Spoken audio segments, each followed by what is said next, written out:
자, 로마서 6장 23절 너무 잘 아시는 말씀이죠. 우리 한 목소리로 두 번 읽겠습니다. 시작. 죄의 삭은 사망이요 하나님의 은사는 그리스도 예수 우리 주 안에 있는 영생이니라. 죄의 삭은 사망이요 하나님의 은사는 그리스도 예수 우리 주 안에 있는 영생이니라. 아멘. 자, 오늘 우리가 함께 읽은 이 말씀 통해서요, 구약의 복음 6번째 시간, 하나님의 은사에 합당한 생활이란 제목으로 우리가 말씀을 같이 나누도록 하겠습니다. 하나님께서 또 오늘도 우리에게 깨닫게 하시고 결단하게 하시며 달라지고 성숙하게 하시는 은혜 주실 줄로 믿습니다.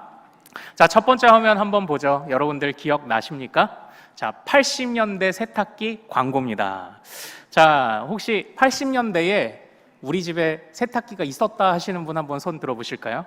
네, 제법 부유하게 사셨습니다. 야, 80년대 하름이가 네가 왜 손을 들어? 네가 야, 너 몇 년생이야? 우리 하름이 몇 년생이니? 2011년도에도 2011년생 80년대 1980년대 세탁기 광고예요. 저희 집에는 세탁기가 없었는데, 참고로 저 세탁기가 요즘하고 모양이 좀 다르죠. 요즘은 정사각형이 많은데 왜 옆으로 길까요?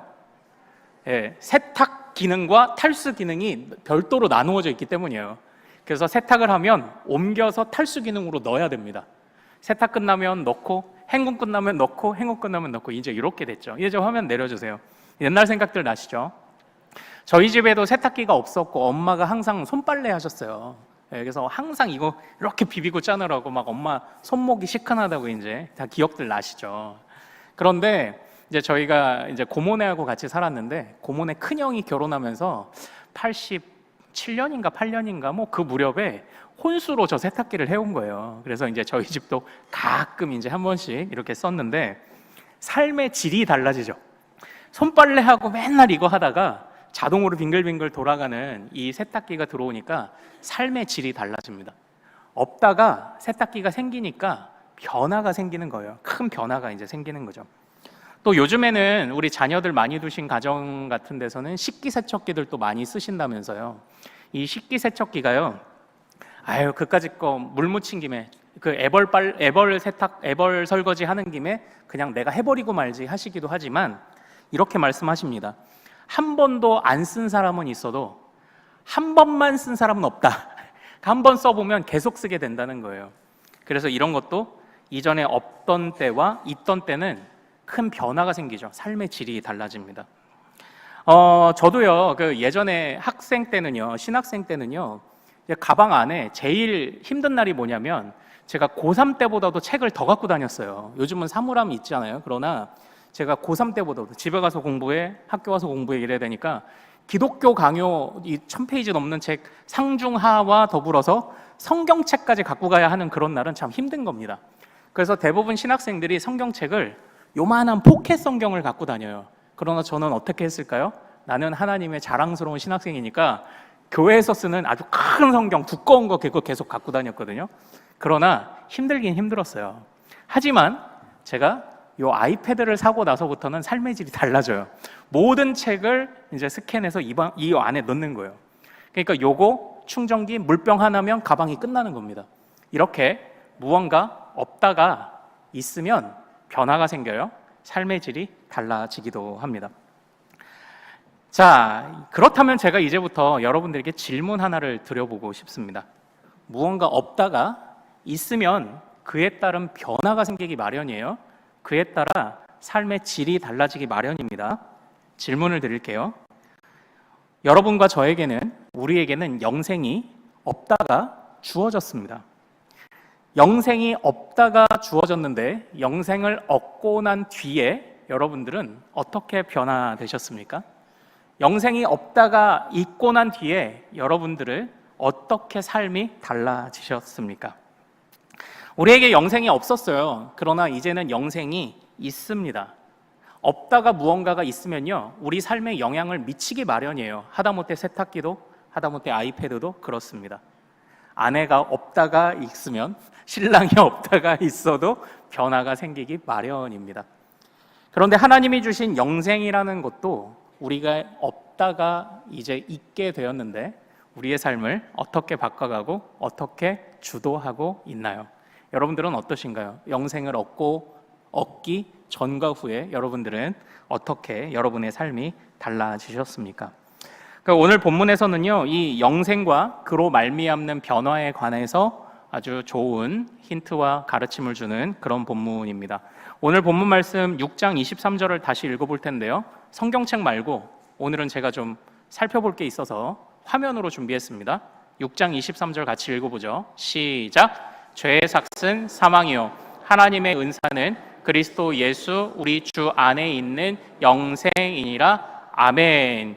지금 이 죄와 하나님의 은사 또는 영생이라고 하는 것을 서로 대조하고 있는 이 구도를 우리가 한번 오늘 주목해서 살펴보겠습니다. 그런데 여기서 한번 잘 보세요. 죄의 삭은 사망이요. 죄는 곧 사망입니다. 그런데 영생을 지금 뭐라고 표현하고 있습니까? 영생은 하나님의 뭐다? 하나님의 은사라고 표현하고 있어요. 오늘 중요한 핵심이에요. 이걸 잘 보세요. 영생을 하나님의 은사라고 표현한 이게 중요합니다. 그러니까 영생을 왜 하나님의 은사라고 사도 바울이 표현했는가를 잘 살펴보면 이 영생이 우리에게 온 이후에 우리가 무엇이 달라져야 하는지, 그리고 무엇을 바꿀 수 있는지, 그리고 우리가 놓친 것은 무엇인지를 보게 돼요. 영생은 은사다예요. 이게 영생은 은사다. 오늘 이 초점을 향해 나아가는 겁니다. 여러분들 저의 말씀을 잘 따라와 주세요. 사실 이 23절은요, 성경을 보시면 15절부터 23절까지가 한 단락이에요. 그러나 정확히 말하면 15절부터 22절까지의 내용을 23절에서 요약하고 있는 겁니다. 그러니까 15절에서 22절까지와 23절은 사실 같은 내용을 말하고 있는 거예요. 23절을 이해하기 위해서는 15절부터 22절을 봐야 한다는 얘기입니다. 그래서 15절부터 16절을 한번 같이 먼저 읽어보겠습니다. 자, 시작. 그런즉 어찌하리요? 우리가 법 아래에 있지 아니하고 은혜 아래에 있으니 죄를 지으리요? 그럴 수 없느니라. 너희 자신을 종으로 내주어 누구에게 순종하든지 그 순종함을 받는 자의 종이 되는 줄을 너희가 알지 못하느냐? 혹은 죄의 종으로 사망에 이르고 혹은 순종의 종으로 의에 이르느니라. 아멘. 사도 바울이 이 단락을 말하는 지금 이유를 먼저 언급하고 있어요. 그게 15절인데 그게 뭐냐면 우리가 지난주에 배운 게 뭡니까? 담대함을 배웠습니다. 담대함. 그런데 이 담대함이 우리가 막 살아도 된다는 것을 말하는 게 아니에요. 주님이 용서해 주신다는 것이, 은혜를 베푸시고 자비를 베푸신다는 것이 막 살아도 된다는 것은 아니라고 말씀을 드렸습니다. 그 이야기를 지금 15절에서 하고 있는 거예요.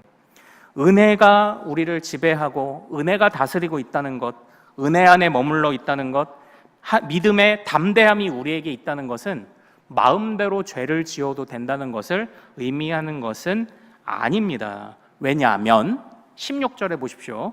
우리가 어딘가에 순종하면 그것의 종이라는 것을 스스로 드러내는 것입니다. 그러므로 우리가 이제는 하나님의 종이요, 은혜에 사로잡힌 자요, 의의 종이라고 한다면 우리는 마땅히 어디에 순종해야 된다는 겁니까? 하나님께 순종해야 되는 것을 말하는 거예요. 그런데 하나님의 종이라고, 하나님께 사로잡혔다고, 나에게 은혜가 있다고 말하면서 죄를 지으면 모순이라고 지금 말하고 있는 겁니다. 내가 순종하는 것에, 나는 그것의 종인 거예요. 내가 말로는 하나님의 종이요, 의의 종이요, 은혜 받은 자라고 말하면서 여전히 죄를 짓고 있다면 그건 착각이지. 하나님의 백성이란 착각이지. 죄를 짓는 거 보니까 죄의 노예구만, 무슨 은혜의 노예야, 은혜의 종이야. 지금 이 이야기를 하고 있는 겁니다. 순종하는 것에 종이 된다. 사도 바울이 지금 이 중요한 핵심을 말해주고 있습니다. 그래서 우리가 죄를 지을 수 있느냐? 결코 그럴 수 없느니라. 결코 그래서는 안 되니라라고 지금 그렇게 이야기를 하고 있어요.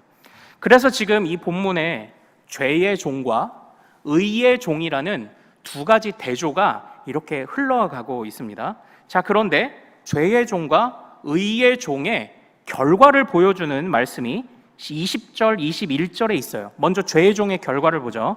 20절, 21절 같이 읽습니다. 시작. 너희가 죄의 종이 되었을 때에는 의에 대하여 자유로웠느니라. 너희가 그때에 무슨 열매를 얻었느냐? 이제는 너희가 그 일을 부끄러워하나니 이는 그 마지막이 사망임이라. 아멘. 너희가 죄의 종이 되어 죄를 섬기고 있을 때, 죄의 방식으로 네가 살아가고 있을 때, 그때 의에 대하여 자유로웠다? 상관이 없었다라고 보면 됩니다. 너는 의에 대하여 상관없었고 몰랐고 그랬다.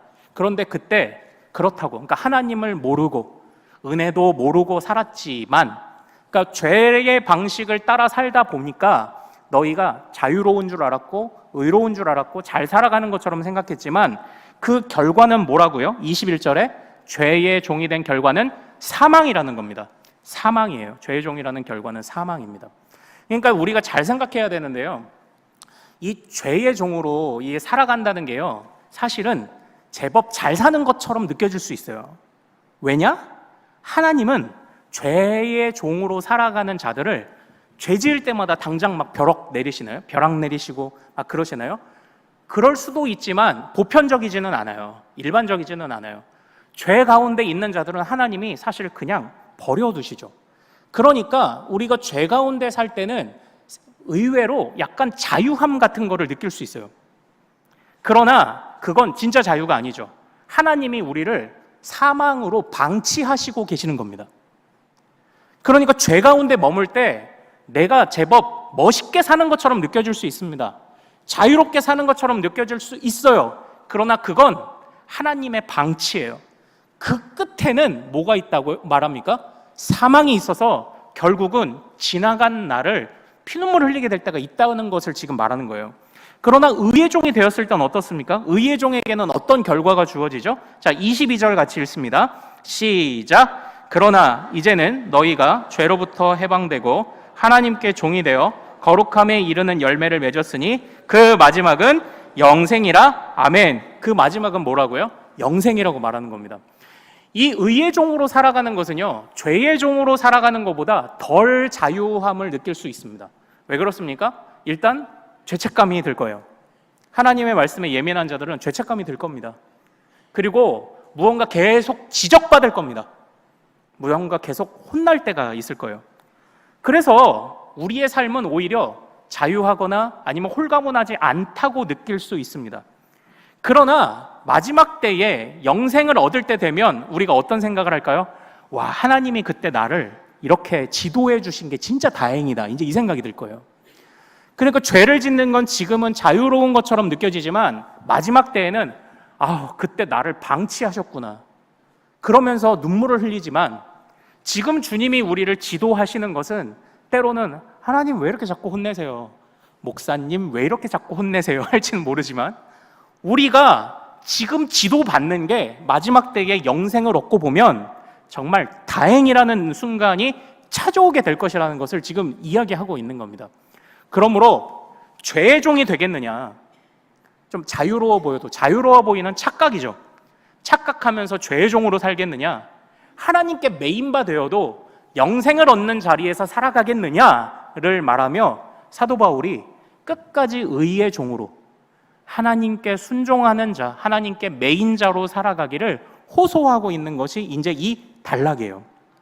그러나 이 사도 바울이 말하고 있는 부분을 조금 더 풍성하게 볼 수 있게 해주는 게 이제 23절인 겁니다. 이 모든 것을 요약하면서 23절을 우리가 다시 한번 같이 볼게요. 자, 같이 23절 같이 읽습니다. 시작. 죄의 삭은 사망이요 하나님의 은사는 그리스도 예수 우리 주 안에 있는 영생이니라. 아멘. 아멘. 그래서 뭐라고 말하냐면 죄의 삭이 뭐예요? 삭. 내가 무언가 일을 하면 마땅한 결과로서의 보상을 받죠. 그걸 삭이라고 말합니다. 말하자면 일한 대가입니다. 죄의 대가는 뭐라고 말합니까? 사망이라고 말해요. 그러면 죄의 종, 의의 종을 대조하고 있으니 죄의 대가는 사망입니다. 그래서 죄의 삭은 사망입니다라고 말하면 사도 바울이 영생을 뭐라고 해야 됩니까? 순종의 대가와 순종의 삭은 영생입니다라고 이렇게 말해야 될 것 같잖아요. 그런데 지금 23절을 다시 한번 읽어보자고요. 자, 다시 한번 시작. 죄의 삭은 사망이요 하나님의 은사는 그리스도 예수 우리 주 안에 있는 영생이니라. 아멘. 죄에 관해서는 삭시라고 표현했지만 영생에 관해서는 뭐라고 표현했죠? 하나님의 은사라고 표현한 거예요. 요게 사도 바울의 복음의 정수입니다. 요게. 이 차이를 이제 우리가 이제 생각해 볼 거예요. 이 차이를 봐야 됩니다. 사도 바울이 그래요 목사님, 그쵸. 우리가 하나님께 지도함을 받고 그때 지도함 받으면서 마지막 때 후회하지 않도록 우리가 의의 종이 되고 하나님께 순종하는 게 맞죠. 그런데 왜 사도 바울은 주님이 우리에게 주신 영생을 은사라고 표현했느냐 이거예요. 이 삭시라는 것은요, 잠깐 말씀드렸던 것처럼 마땅히 받아야 하는 것을 의미합니다. 내가 10시간 노력했으면 10시간의 값을 받는 게 마땅한 삭시입니다.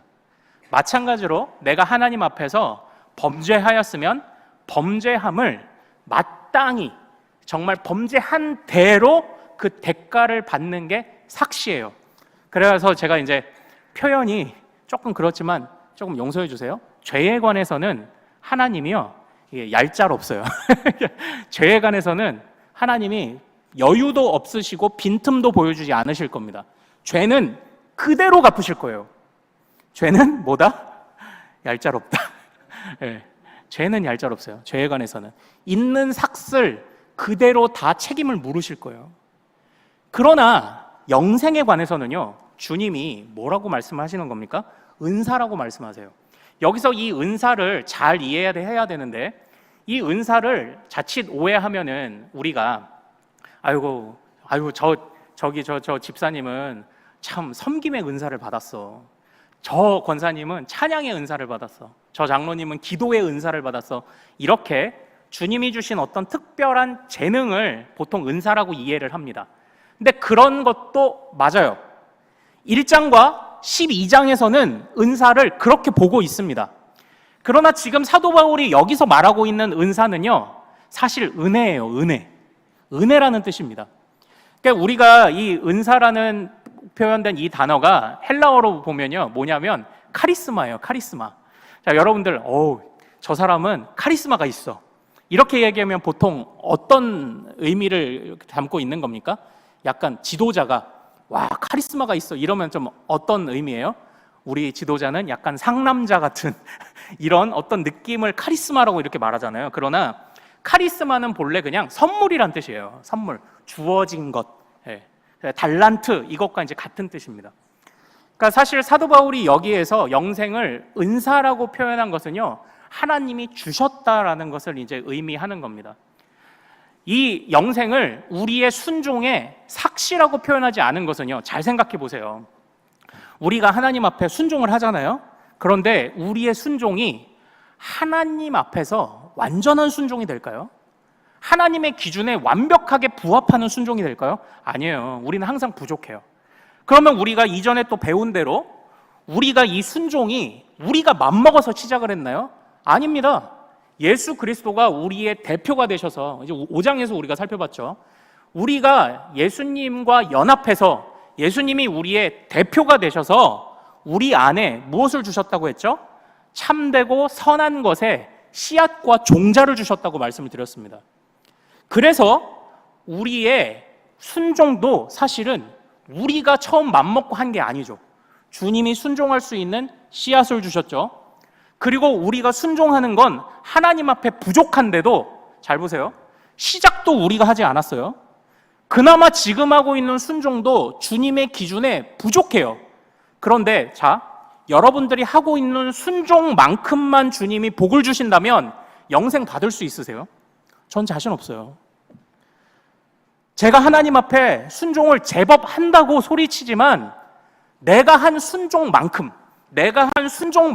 삭을 주신다면, 순종만큼만 결과물을 주신다면 제가 영생 받을까요? 못 받아요. 하나님 앞에 한없이 부족합니다. 시작도 저의 것이 아니었고 순종도 부족해요. 그래서 주님이 우리의 순종을 삭시라고 표현하지 않으신 거예요. 영생을 우리가 우리가 한 대가로 얻을 수 없어요. 그래서 사도 바울은 뭐라고 말합니까? 시작도 은혜였고 지금 내가 하고 있는 순종도 은혜였고 마지막 때에 주실 영생도 하나님의 은혜요 선물입니다를 고백하고 있어요. 이게 사도 바울이 고백하고 있는 복음의 정수예요. 모든 것이 하나님의 은혜입니다예요. 내가 의의 종이 되었다고 말하며 순종한다고 하지만 하나님께는 부족할 것입니다. 그런데도 왜 주님은 나에게 영생이라는 주님의 완전한 기준에 합당한 자에게만 주시는 영생이라는 것을 왜 나에게 주시나요? 우리를 삭스로 취급하지 않으시기 때문이에요. 우리를 은혜로 취급하시기 때문이에요. 그래서 은혜라는 또 다른 뜻의 은사라고 사도 바울이 고백하고 있는 겁니다. 죄는 있는 그대로 판단하세요. 얄짤 없어요. 틈이 없어요. 여유를 주지 않으세요. 그래서 삭십니다. 우리가 행한 모든 죄를. 그러나 이제는 죄가 우리를 다루는 방식이 아니라 우리를 어떻게 해요? 우리로 은혜로 다루시기로 주님이 작정하신 거잖아요. 그래서 우리는 우리의 순종한다고 해도 부족해도 영생을 반드시 얻게 될 줄로 믿습니다. 영생은 하나님의 은사예요. 하나님의 은사입니다. 그래서 사도 바울이 지금 말하고 있는 것이 무엇이냐면요, 이 영생이 가장 귀한 은혜라는 거예요. 가장 귀한 선물이라는 겁니다. 자, 그런데 여기에서 이제 우리의 신앙생활에 문제가 시작되기 시작을 합니다. 우리가 살아가다 보면요 어려움을 겪어요. 고난을 겪습니다. 그때 누군가가 와서 여러분을 이렇게 위로한다고 생각해 보십시오. 아유, 그래도 우리에게는 영생이 있잖아. 자, 여러분들 그 얘기를 듣고 위로받기가 쉬울까요? 아니요, 쉽지가 않아요. 솔직하게 한번 얘기해 봅시다. 우리가 어려움을 겪고 있는데, 진짜 말도 못할 어려움을 겪는데 누군가 와서 그래도 우리는 영생을 받은 자들이잖아 라고 얘기하면 막 거기서 갑자기 모든 것의 해결을 얻은 것처럼 기뻐함이 생길까요? 솔직히 그렇지 않을 거예요. 솔직히. 그러나 오늘 이 사도 바울이 이 영생을 은사라고 말하는 것을 한번 잘 기억해 보십시오. 보통 우리가요, 이 영생이라는 것을 어떻게 생각하냐면, 그러니까 마지막 때 주어지는 것, 그러니까 고생하다가 참다가 보면 주님이 마지막 때 보상으로 주어지는 마지막 것, 참으면 마지막 때 딱 주시는 그것을 영생이라고 보통 생각을 합니다. 그러한 생각이 영생을 삭스로 보는 거예요. 그런 생각이, 내가 참은 만큼 주님이 나중에 보상해 주시겠지? 이걸 영생을 삭스로 보는 거예요. 근데 그거 틀렸다고 지금 사도 바울이 말하고 있는 겁니다.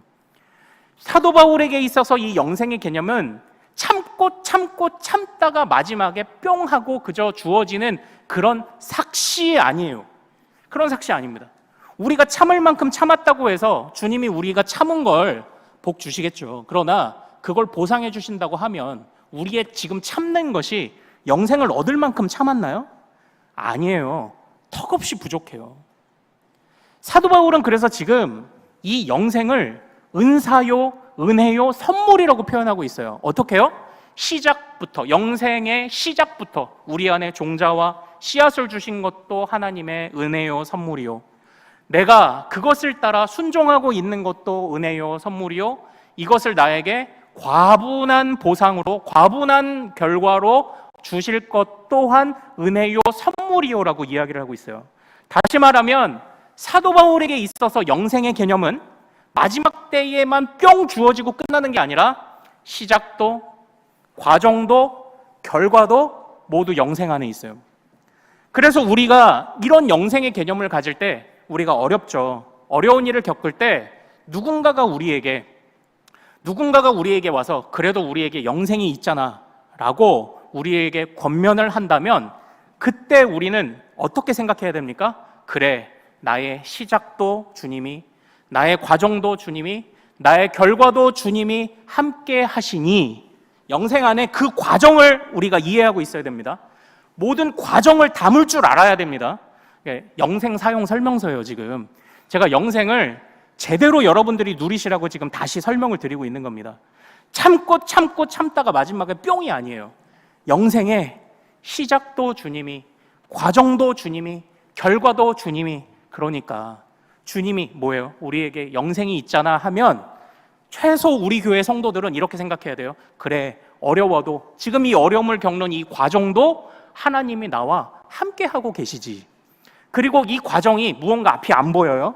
무언가 될 것 같지 않아요. 그래도 결과도 주님께 맡겼으니, 주님이 은혜로 주실 것이니, 그래, 영생을 가진 내가 제일이지.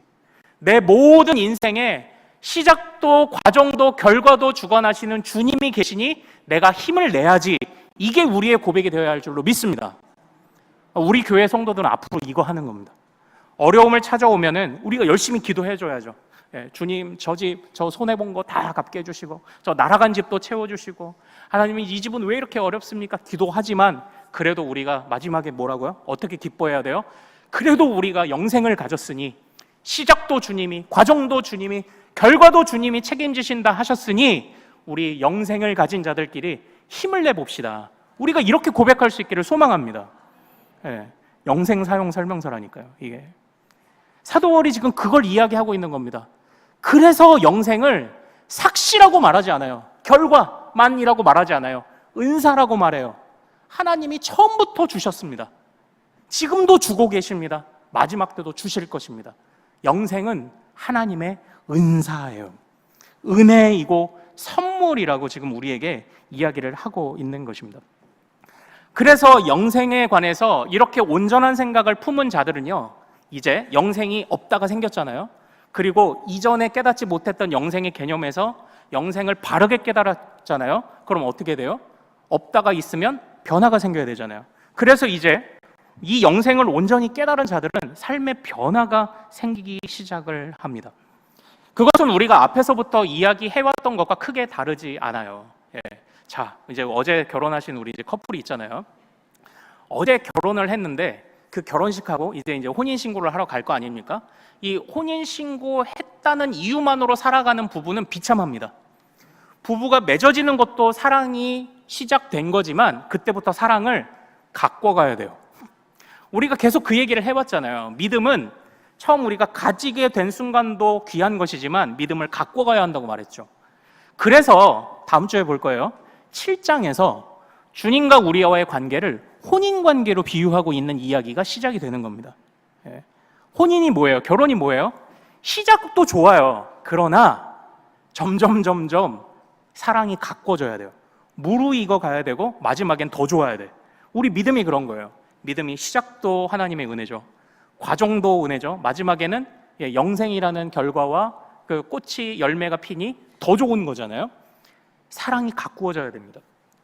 여기에서 시작도 과정도 결과도 책임지시겠다 약속하신, 이미 우리 안에 일하고 계신 그 주님을 신뢰하는 자, 곧 영생을 소유했음을 확신하는 자는요, 그래서 다른 삶을 삽니다.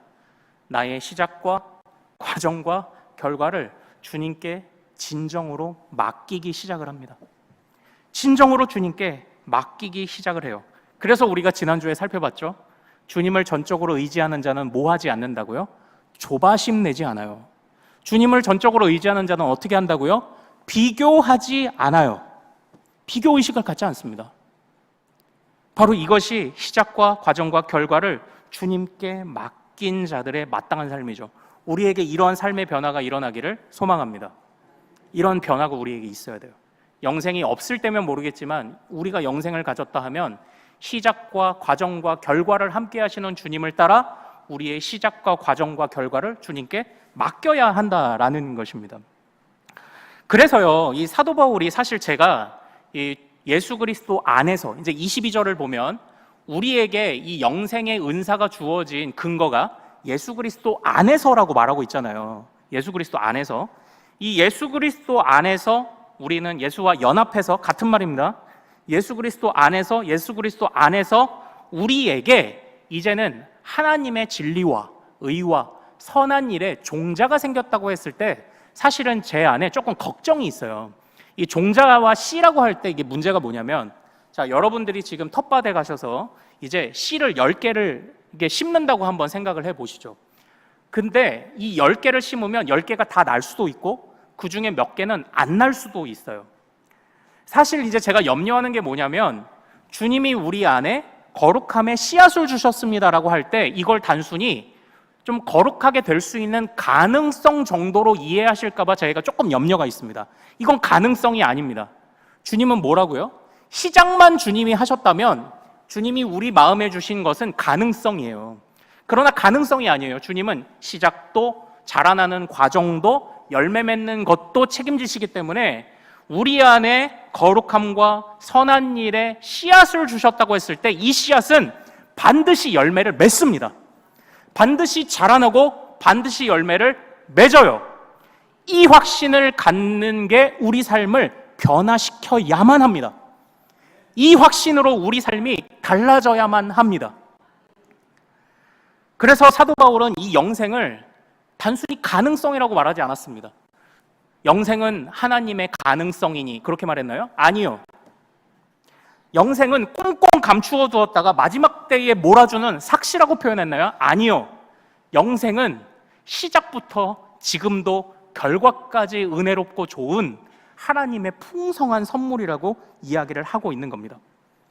시작도 주님이, 지속적으로 돌보시는 것도 주님이, 그리고 꽃이 피고 열매 맺게 하시는 것도 주님이 하실 것이라는 것을 의미하는 것이 이 영생이 은사라는 것의 의미이죠. 그리고 그것이 사도 바울의 삶을 달라지게 만들었죠. 조바심 내지 않아요. 비교의식 갖지 않습니다. 기쁘게 순종합니다. 주님이 인도해 주시고 책망하시면 오히려 즐거워합니다. 어우, 다행이다. 나를 지도해 주시니 하나님이 나와 함께 하시는 거구나. 주님이 나를 지도해 주시니 내가 영생을 향해 제대로 가고 있구나. 내가 마땅히 내가 행한 일로만 판단받으면 나는 하나님의 상급을 못 받을 텐데 주님이 나를 인도하시는 것을 보니 나에게 넘치는 것을 지금 주고 계시는 거구나. 이걸 확신을 하니까 사도 바울의 인생이 달라지죠. 그것처럼 우리의 인생도 그렇게 달라져야 합니다. 그래서 이 영생을요, 오늘 이 은사라고 말하는 것의 중요한 핵심은 영생을 그냥 마지막만이 아니라 우리의 살아가는 인생의 전 과정 안에서 이해하고 있다는 게 이게 중요해요. 그리고 사랑이 시작만 되면 뭐예요? 가꾸어져야 한다고 했죠. 그리고 마지막엔 더 좋아야 한다고 했잖아요. 네? 우리 부부는 결혼식장 들어갈 때 혼인신고 쓸 때만 좋았지 이렇게 하면 얼마나 비참합니까? 그러면 안 돼요. 마찬가지로 사도 바울은 영생을 우리 인생의 전 과정에 걸쳐서 이해하고 있다는 것과 이 영생을 하나님과의 끊어질 수 없는 관계성으로 이해하고 있다는 것이 오늘의 주요한 핵심인 거예요. 이걸 붙잡을 때 우리 삶이 변화돼요. 이걸 붙잡을 때 어려워도 나는 주님의 자녀지. 주님이 내 과정도 결과도 책임지시겠지. 관계성과 우리의 모든 과정을 주님께 맡기는 것 아닙니까? 그때 힘이 나와요. 그때 능력이 나올 겁니다. 그때 진짜 담대함이 나올 줄로 믿습니다. 이 능력과 이 담대함을 소유하는 우리 모든 가족들 되시기를 소망합니다. 그래서요, 우리에게는 하나님의 은사, 곧 하나님이 주신 은사의 최고봉, 선물의 최고봉, 주님이 우리에게 주셨으면 하는 것 많지만 그것들 중에 우리에게 주신 최고봉인 이 영생에 합당한 생활을 꿈꿔야 합니다. 그것을 위해 변화를 꾀해야 합니다. 더욱더 순종의 종이 되도록, 의의 종이 되도록 우리가 그렇게 나아가야 합니다. 여전히 부족하겠지만 주님이 우리의 과정도 결과도 인도하실 거예요. 그래서 이러한 모습을 보여주는 이제 구약의 예시가 있습니다. 이런 모습을 보여줬던 사람이 누굴까요? 지속적인 관계성 안에서 주님이 주신 구원을 이해했던 사람이 있습니다. 그 사람이 누구냐? 바로 다윗이에요. 다윗. 자, 참고로 제가 지금부터 드리는 얘기는 여러분들이 앞으로 드리시게 될 화목한 가정예배, 이제 역대기거든요, 본문이. 둘째 주부터 넷째 주에 걸쳐 있는 본문에 관한 이야기입니다. 오늘 제가 드리는 말씀을 참고하셔서 우리 자녀들과 함께 예배를 드리실 때 자녀들을 잘 가르쳐 주시기를 부탁드려요. 이 다윗의 삶을 한번 보죠. 다윗이 왕이 되고 나서 제일 먼저 신경을 쓰며 했던 게 뭐냐면 블레셋이라는 이방 민족의 적군에게 빼앗겼던 하나님의 상징인 언약궤 또는 법궤를 다시 가져오는 걸 중요한 목표로 삼았습니다. 그래서 때가 되었을 때 그 법궤를 새로 만든 수레에 이렇게 실어 오는데, 그때에 이 수레가 어디 돌부리에 걸렸는지 아니면 움푹 파인 곳에 걸렸는지 덜컹하면서 이 법궤가 떨어지려고 해요. 그때 어떤 일이 일어나죠? 우리 다음 화면 한번 볼까요? 네, 그때 이런 일이 일어납니다. 웃사라는 사람이 그 떨어지는 법궤를, 하나님의 상징물이 떨어지는데 어떻게 가만히 있어요?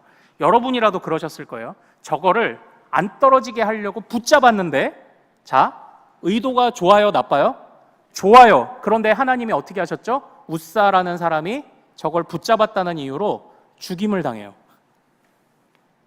웃사라는 사람이 좋은 의도로 주님을 섬기려고 했는데 죽임을 당했다고요. 의도는 좋았어요. 그래서 이제 화면 내려주시고, 그 다음부터 이 다윗이 고민을 하기 시작을 하는데, 알고 보니까 어떻게 해야 되냐면, 다음 화면 한번 보죠. 원래 이 법궤는 수레에 끌고 와야 되는 게 아니라 이 법궤는 레위인들이 메어서 가져와야 되는 게 원래 맞았던 거예요. 네, 원래 맞았던 거예요. 그러니까 우리가 사람의 마음을 이해하는 것도 똑같잖아요. 내가 주고 싶은 거 주는 게 사랑이 아니죠. 상대가 원하는 걸 줘야 되죠. 네, 상대가 원하는 걸 줘야 되는데, 주님을 사랑하는 다윗의 마음은 의도는 좋았어요. 그러나 뭐가 문제였나요? 과정과 방법이 문제였던 거예요. 과정과 방법이 문제였던 겁니다. 과정과 방법까지도 주님께 합당했어야 됐던 걸 다윗이 깨달았습니다. 그래서 의도도 중요하고 뭐도 중요해요? 과정도 중요한 겁니다. 의도도 중요하고 과정도 중요해요. 자, 그런데 의도도 중요하고 과정도 중요한 걸 다윗이 배웠습니다. 그런데 그 다음에 다윗이 또 좋은 의도를 가지고 일을 한 가지 추진을 합니다. 어쨌든 나는 그 법궤를 가져왔는데, 그 법궤를 어디다 보관했냐면 임시 텐트에다가 보관을 한 거예요. 회막이라는 곳에 임시 텐트에 보관을 한죠. 그런데 다윗이 계속 마음에 걸려요. 나는 이렇게 좋은 궁궐에서 사는데 여호와의 법궤는 텐트에 있구나. 그래서 다윗이 성전을 지어서, 성전 예배장을 지어서 그곳에 법궤를 보관하려고 마음을 먹습니다. 그러나 나단 선지자도 심지어는 이것을 기뻐했어요. 왕이 좋은 대로 하소서, 이렇게 얘기를 했죠. 그런데 자, 주님이 허락하시나요? 안 하시나요? 허락 안 하십니다. 우리 다음 화면 한번 보죠. 그래서 나중에 성전이 건축이 되는데, 이 성전의 이제 모형도예요. 저 성전을 무슨 성전이라고 부를까요? 다윗 성전이라고 부르나요? 아니요.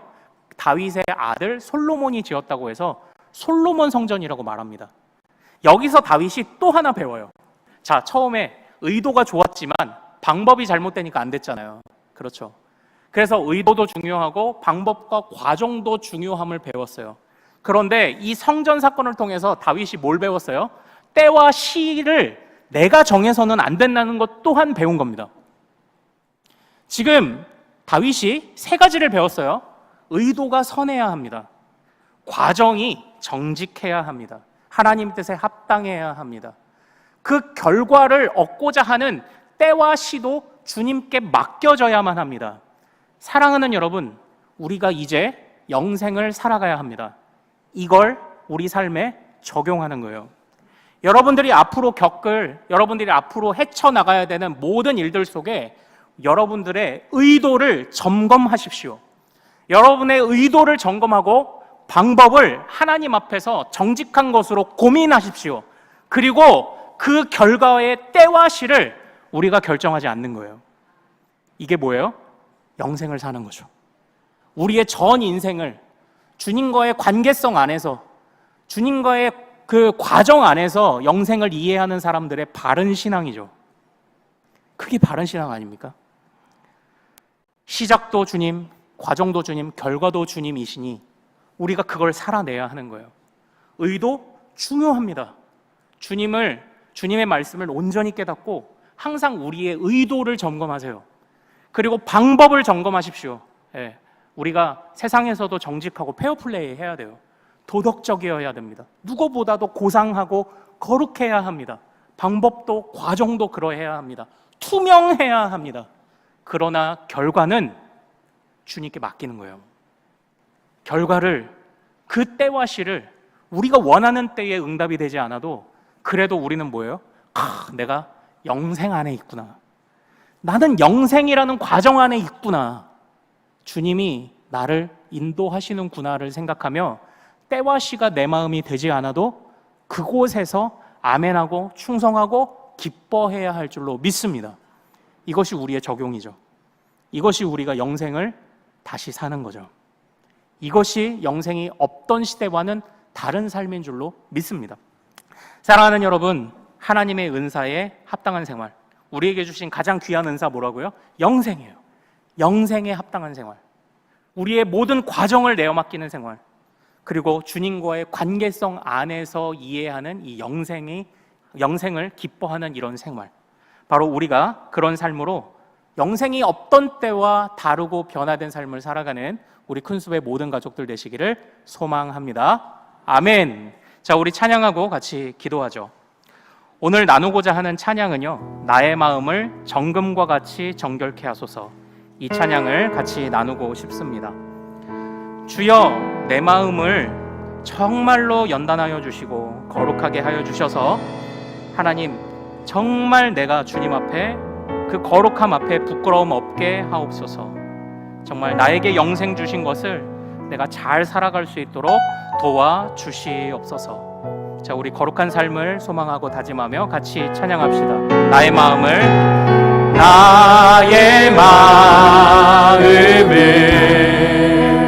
정금과 같이 정결케 하소서. 나의 마음을 정금과 같이 하소서. 내 영혼에 한 소망이 있으니 한 소망이 있으니 주님과 같이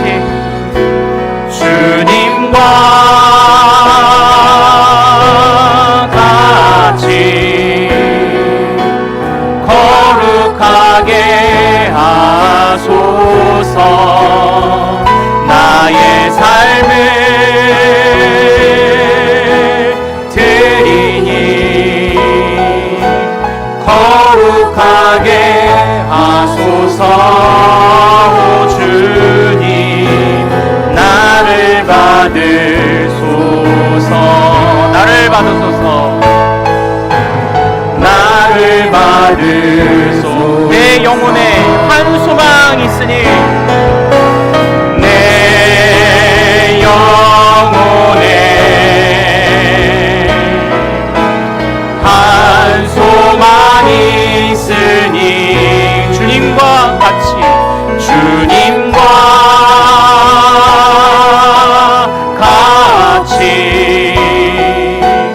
거룩하게 하소서.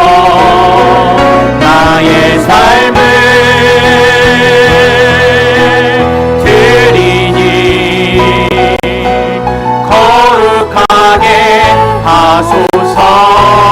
오 주님, 나를 받으소서.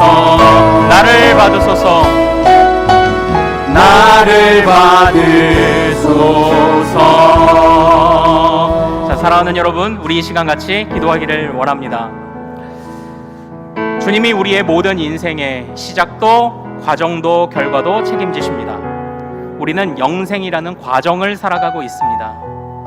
지금 어려운 일이 있어도 우리에게 영생 주시기 위해 주님은 지금도 꽃 피우시고 열매 맺게 하시기 위하여 지금도 우리를 위해 일하고 계십니다. 주님, 나의 마음을 정금과 같이 하셔서 내 눈이 흐려지지 않고 정말 내 눈이 주님의 일하심을, 어떤 상황 속에서도 주님의 일하고 계심을 놓치지 않도록 도와주옵소서. 또한 우리는 이 영생을 주님과의 관계성 안에서 이해해야 합니다. 사랑은 무르익어야 합니다. 주님, 나는 때로 주님 놓치지만 주님은 나를 향한 사랑을 더 깊이, 더 크고 더 넓게 이끌어 가시는 줄로 믿습니다. 어려운 일이 있지만 그러나 주님의 사랑을, 주님의 크고 넓으신 사랑을, 점점 더 커지고 점점 더 넓어지는 사랑을 그 어려움과 고난과 염려가 빼앗을 수 없는 줄로 믿습니다. 주님, 우리가 그런 사람, 진짜 영생을 살아내는 그런 사람 되게 하옵소서. 좋은 의도를 가지고 매사에 투명하고 공정하게, 그러나 결과를 주님께 맡기며 그렇게 영생을 살아가는 우리 되게 하옵소서. 자, 주여 이름 크게 한번 부르며 우리의 모든 인생을 주님께 맡깁시다. 주여!